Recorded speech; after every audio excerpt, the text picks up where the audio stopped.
now. We love hip hop. Word up. What's up? What's up? We love Hip Hop Network. Much love and respect always.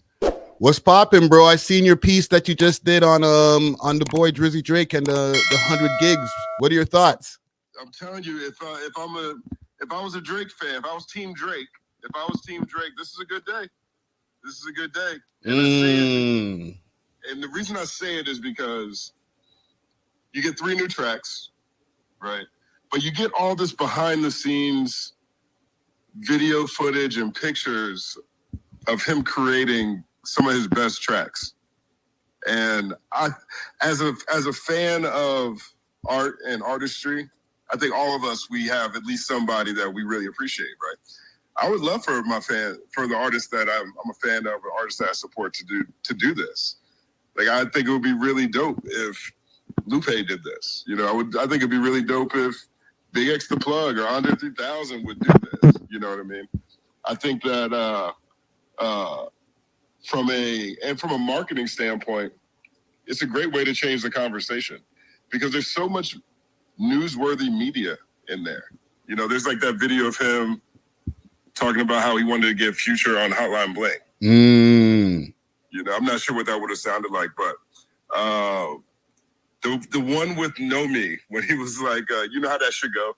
You know how that should go. There's a clip in there of 40 calling Morgan trying to see if they would get censored because should sounds like shit.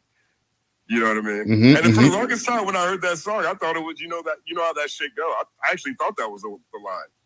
I didn't even know that it was should.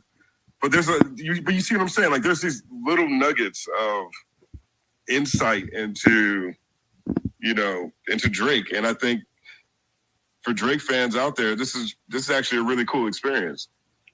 Now, I don't know, you didn't know that I was live, so you probably didn't hear my rant that I had before. I didn't. I was saying that if Drake wasn't dropping all of this content right now and we were just waiting post-battle for somebody to do some content, we'd be just sitting here on our hands doing nothing. Well, you know how I feel about that, though, Friday, man. Us as media members, it's our job to make the mundane massive. You know, it's our job to make things interesting. You know, regardless of how things feel, whatever a slow news day looks like, we have the opportunity to start evergreen conversations anytime we want to.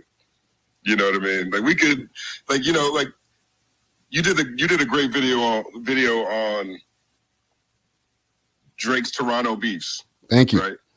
You know what I mean? I thought that was really dope, really insightful. That's not news cycle. That's outside the news cycle.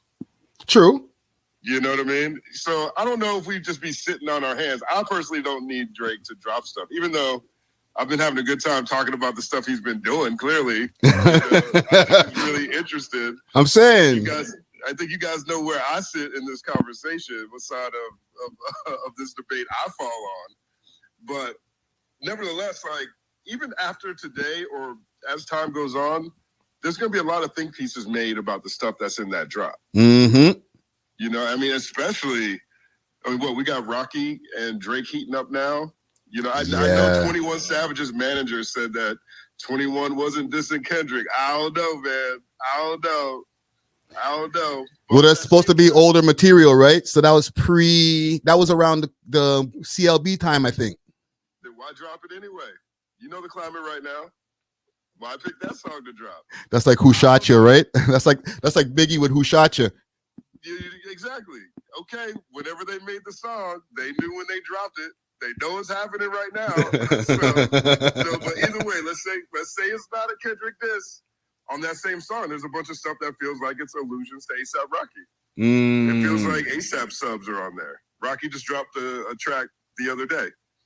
You know what I mean? So, you know, and in that same drop, there's videos of him and Rihanna practicing before performing songs off Take Care. You know what I mean? That's a think piece just sitting right there in the folder. You know what I'm saying? Yeah. There's another piece also of him and 21 behind the scenes, setting up for that fake Howard Stern interview. Right. You know, so there's a lot of stuff to talk about that isn't narratives that aren't flattering. You know what I mean? And so that's why I think this is a good day for Drake fans.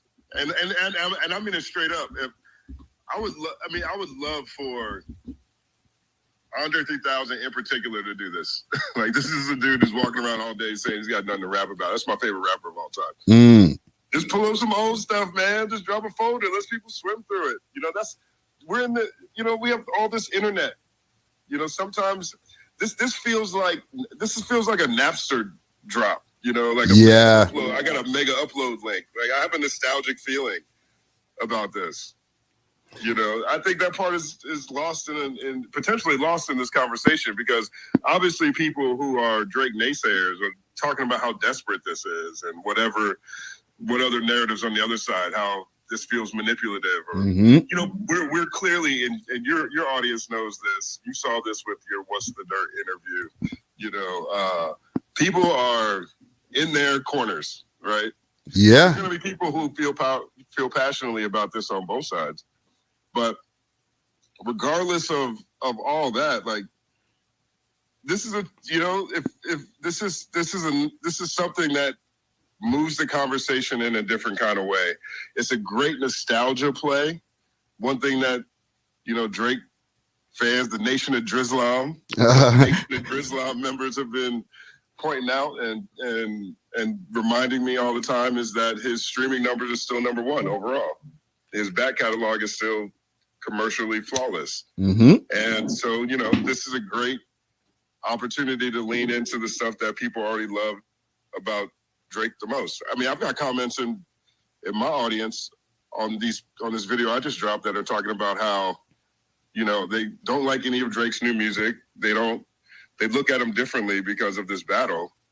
But seeing that drop, seeing him make 6 Man, you know, seeing stuff like that, you know, reminded him about all the reasons that he liked him before. So to me, I think this is a brilliant move. You know, also, let me add on seeing him create Yikes for Ye.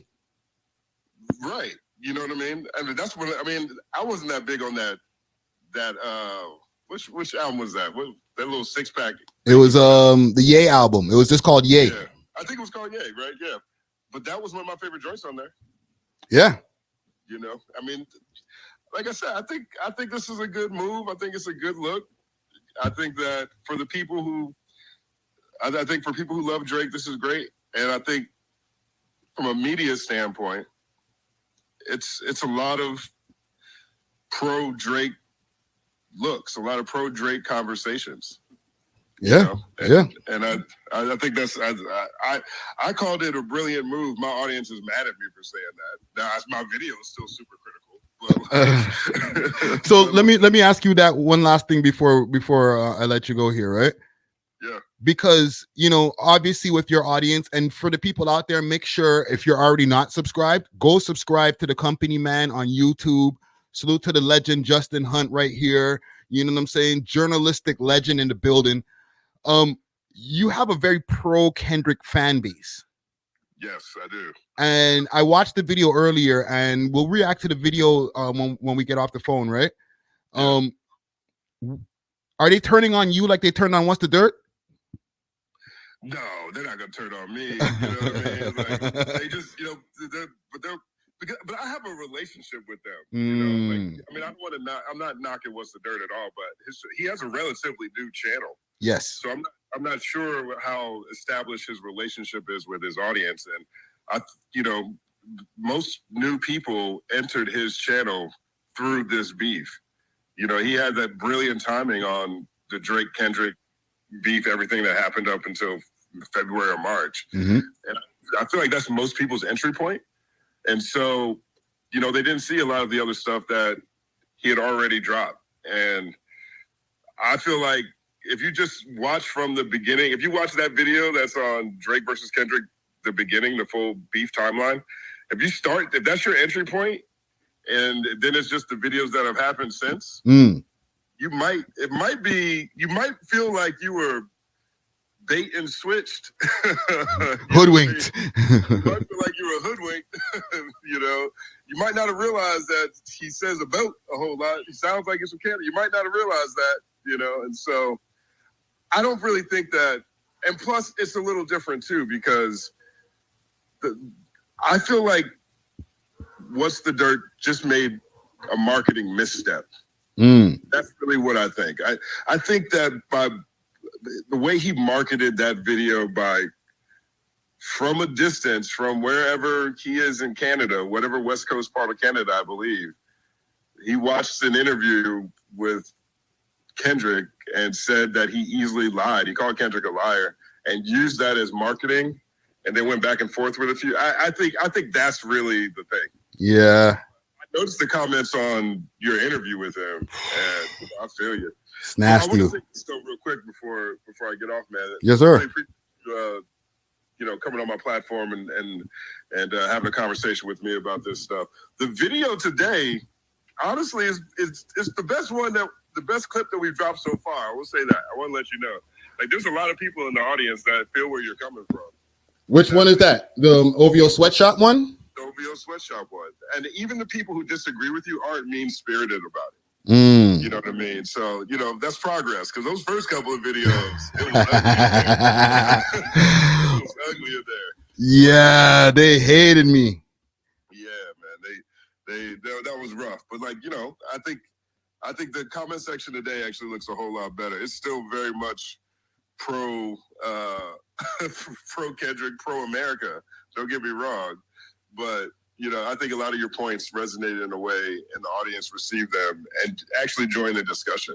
Like, people who are rebutting what you're saying aren't rebutting you necessarily. It's more of a discussion, which is the stuff I really like, man. So, big shout out, man, and I appreciate you. Thank you, brother. I'm gonna react to it right now with the audience. All right, bet. Yeah, I'm gonna tune in, man. I want to see what they say. All right, salute. We'll talk later. All right, bro. Peace. We love hip hop.